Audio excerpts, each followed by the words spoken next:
Baru-baru ini, geng, kita digemparkan dengan kes pembunuhan yang berlaku di sekolah, di mana suspek tingkatan 2 telah pun menikam bertubi-tubi mangsa tingkatan 4. Dan setelah dia melakukan perbuatan tersebut dengan selamba, suspek merayau-rayau dalam sekolah sambil memegang senjata pembunuhan di tangan, iaitu pisau.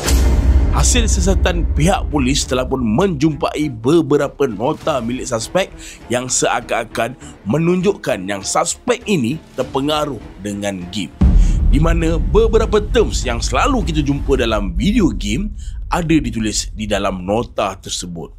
Terms seperti zero day yang dikaitkan dengan hari serangan ke atas NPC, terms game juga tu iaitu non-playable character. Term-term yang dipakai ini menguatkan lagi kaitan suspek terlampau terpengaruh dengan video game. Apa-apa pun, siasatan masih lagi dijalankan oleh pihak polis dan sama-samalah kita doa agar pihak polis dimudahkan siasatan dan keadilan untuk keluarga mangsa. Jadi, hari ini aku nak sembang dengan korang tentang bahayanya obses kepada keganasan di dalam game. Nampak macam edisi siasat, tapi bukan. Ini Let's Ajak.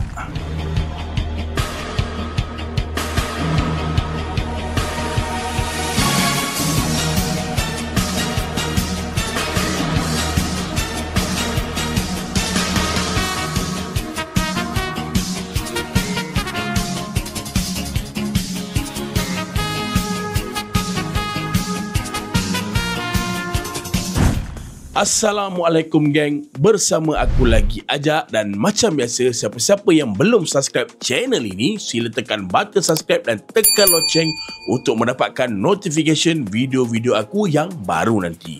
Dan siapa-siapa yang ingin support channel ini dengan lebih dalam, bolehlah beri sumbangan ataupun donation korang terhadap channel ini dan link donation di ruangan description.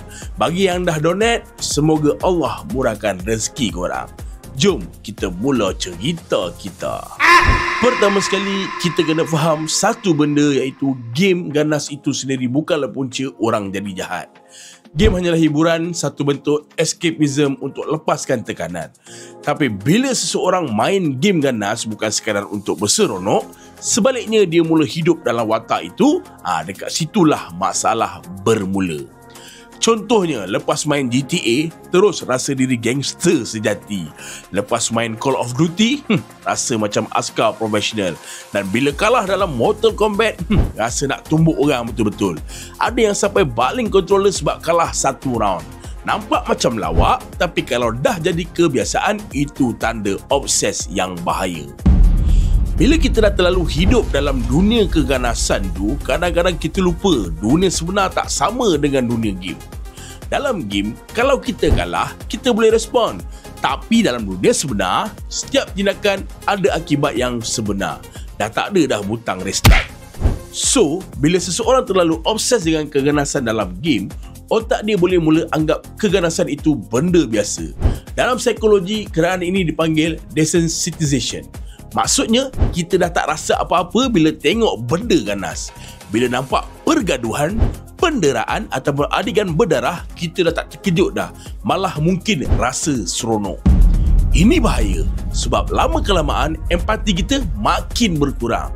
Kita dah tak rasa kasihan bila tengok orang susah dan kita tak rasa bersalah bila buat sesuatu yang menyakitkan orang lain.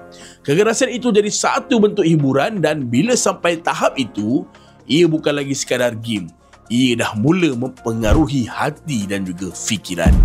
Setiap kali kita main game ganas dan menang, otak kita akan hasilkan dopamin, bahan kimia yang buat kita rasa seronok. Tapi masalahnya, bila terlampau banyak sangat dopamin hit daripada aksi ganas dalam game, otak kita akan mula ketagih dengan rasa itu. Akhirnya, kalau kita tak dapat kepuasan itu dalam game, kita mula cari cara lain untuk dapatkan perasaan yang sama di luar game. Ada yang jadi cepat marah, baran bila kalah atau suka cek gaduh sebab nak rasa kuasa itu semula.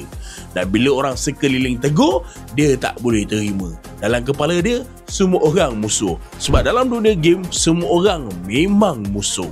Lama-lama dia jadi susah nak bezakan dunia sebenar dengan dunia maya. emosi dia tak stabil, dia hilang kawalan diri dan bila marah, tindakannya boleh melampau. Itu sebab kenapa sesetengah kes pergaduhan ataupun jenayah kecil pun boleh berpunca daripada individu yang terlalu terpengaruh dengan dunia game ganas ini. Kita pernah dengar kes bukan satu tapi banyak geng di mana budak-budak kecil ataupun remaja meniru aksi daripada game ganas yang mereka main. Ada yang pukul kawan sebab nak cuba move dari game dan ada yang baling barang sebab fikir itu cuma gaya action dan lebih teruk lagi macam kes yang aku sebutkan dalam intro tadi sehingga menyebabkan kematian. Masalahnya dunia sebenar bukan macam game guys. Kalau dalam game kita boleh ulang balik bila mati. Dalam realiti kita tak ada peluang kedua. Dunia sebenar ada undang-undang, ada hati manusia dan ada akibat yang kekal. Tapi bila seseorang dah terlalu tenggelam dalam dunia maya, batas itu jadi kabur dan inilah yang suspek itu tak faham guys. Sekarang persoalannya, boleh ke elak benda ni? Jawapannya, boleh. Mesti boleh kan? Tak ada siapa yang kata kita tak boleh main game ganas. Tapi semuanya bergantung pada kawalan diri. Pertama, main ikut masa. Jangan sampai lupa tanggungjawab. Makan pun tak, tidur pun tak.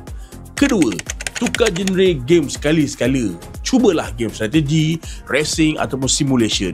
Biar otak kita tak terikat dengan satu jenis emosi je, iaitu ganas. Tak nak guys.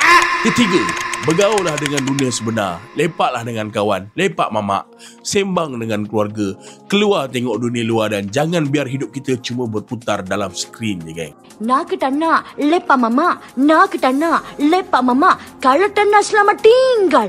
Kalau tak nak pergi meninggal. Dan yang paling penting, ingat bahawa hiburan mesti dikawal. Bila kita biar hiburan mengawal kita, masa itulah hidup kita mula hilang arah. Kesimpulannya, game ganas bukan musuh. Yang jadi bahaya ialah bila pemain sendiri tak tahu beza antara hiburan dan juga realiti. Game dicipta untuk lepaskan tekanan, bukan untuk jadikan kita manusia yang baran ataupun kejam. Tapi dalam masa yang sama, ibu bapa juga memainkan peranan yang penting. Kalau anak suka main game ganas, jangan terus marah ataupun larang. Cuba faham dulu kenapa dia suka. Pantau jenis game yang dia main. Tengok rating umur dan yang paling penting, berbuallah dengan dia. Tanya apa yang dia belajar daripada game itu. Tanya juga siapa kawan dia dalam game. Biar anak tahu dia boleh kongsi dunia gaming dia dengan keluarga tanpa rasa takut ataupun disalah anggap. Kadang-kadang anak ni bukan ketagih game, dia cuma ketagih perhatian. Bila ibu bapa faham dunia anak, anak pun lebih terbuka, open, nak kongsi dan lebih senang untuk dikawal. Game sepatutnya mengajar kita tentang strategi, kerja berpasukan dan kesabaran. Bukan menjadikan kita agresif dan hilang empati. Jadi, mainlah untuk seronok, bukan untuk lepas geram. Ingat satu perkara, dalam game kita boleh respon.